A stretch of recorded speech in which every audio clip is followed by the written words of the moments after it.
नमस्कार, आप देख रहे हैं जेके खबर। मैं हूं मंकेश शर्मा। मैं समय की बड़ी खबर आपको अपर बगन से बताने जा रहा हूं। अपर बगन का हादसा क्या है, मैं वो आपको विस्तार से बताऊंगा।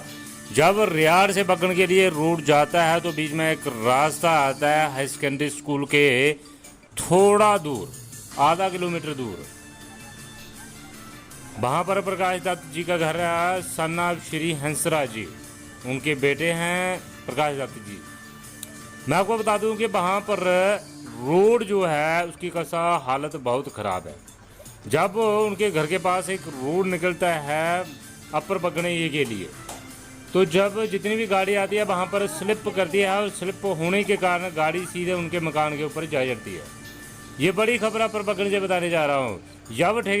जब रोड बंद पड़ा हुआ था तो ठेकेदार ने जब मशीनों को आगे लेने के लिए बोला था, वहाँ पर रोड बंद था प्रकाश दत्त जी के घर के पास। जब प्रकाश दत्त से बात की उस ठेकेदार ने, तो प्रकाश दत्त जी ने इंसानियत नाते होने के कारण उनको बोला कि आप मशीनें आगे ले जाओ। तो उन्होंने मलबा हटाकर उनकी दीवार के साथ फेंका और उसके बाद उन्होंने ठेकेदार ने बोला कि हम इस मलबे को उठाकर कहीं दूर फेंकेंगे। लेकिन अभी तक उस मलबे को नहीं उठाया गया। प्रकाश दत्त जी के मकान को दरारें पड़ गई है उस मलबे के कारण, और उनका मकान अभी कुछ महीनों के अंदर हादसे का न्योता देने वाला है। बड़ा हादसा हो सकता है। लेकिन उस ठेकेदार ने इस मलबे को क्यों नहीं उठाया? क्या उन्होंने किसी सरपंच से बात नहीं की, या किसी सरपंच ने उनको नहीं बोला कि इस मलबे को उठा लो, या किसी वीडीसी ने नहीं बोला, किसी डीडीसी ने नहीं बोला? इनका भी दायित्व बनता है कि जब रोड बनता है तो उस रोड का जायजा लिया जाए और उस रोड को देखा जाए कि कैसे ये रोड बन पा रहा है। लेकिन मैं आपको बता दूं तो जितना भी सड़क का पानी है सब प्रकाश दत्त जी के घर के अंदर घुसता है।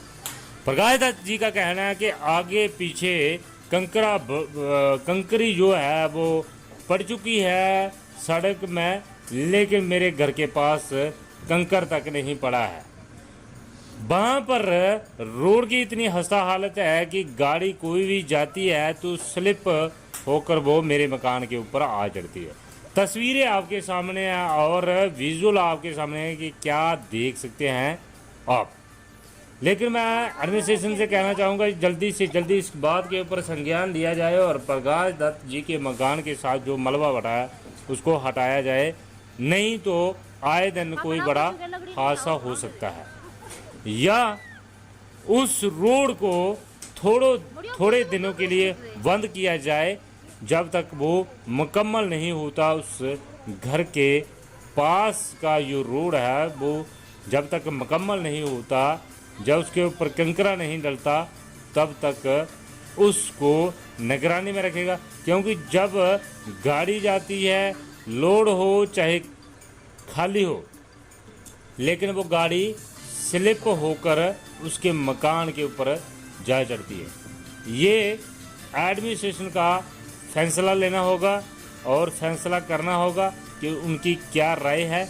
मैं बिलावर एडमिनिस्ट्रेशन से अपील करना चाहता हूं कि जल्दी से जल्दी इन बातों के ऊपर संज्ञान लिया जाए और प्रकाश दत्त जी को जो खतरा आ रहा है या खतरा मंडरा रहा है उस खतरे को टाल दीजिए, नहीं तो बड़ा हादसा पेश आ सकता है। जैसे आप देखते हैं तस्वीरें आपके सामने है कि कैसे ट्रैक्टर उनके मकान के साथ टकराता है और कैसे अगर भगवान ऐसा करेगा, अगर ट्रैक्टर मकान के ऊपर चढ़ जाता तो मकान भी गिर सकता था। तस्वीरें आपके सामने हैं। मैं बिलावर एडमिनिस्ट्रेशन और कठुआ एडमिनिस्ट्रेशन और जो PMGSY की एक्शन है, मैं उनसे अपील करना चाहता हूँ कि इस बात के ऊपर संज्ञान लिया जाए जल्दी से जल्दी।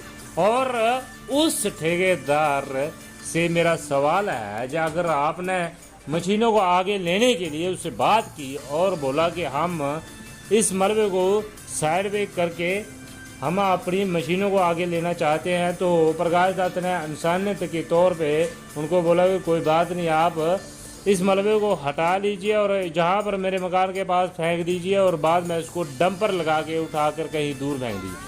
तो ठेकेदार ने बोला कि कोई बात नहीं, हम उठा लेंगे, लेकिन अभी तक उस ठेकेदार ने इस मलबे को नहीं उठाया। इस मलबे के कारण उनके मकान को दरारें पड़ गई है और जितना भी सड़क का पानी उनके अंदर घुसता है। ये कड़ा संज्ञान लेना होगा एडमिनिस्ट्रेशन ने, कड़ा से कड़ा संज्ञान। बड़ी खबर पर बगन से धन्यवाद। देखते रहिए जीके खबर नाउ पंकज शर्मा के साथ। अगले अपडेट के लिए हमारे साथ बने रहे। अगर आपने अभी तक जेके खबर नाउ को सब्सक्राइब नहीं किया है तो अभी सब्सक्राइब कीजिए और ताज़ा तरीन खबरों की जानकारी के लिए www.jkhabarnow.com पर देश दुनिया की खबरें भी आप देख सकते हैं।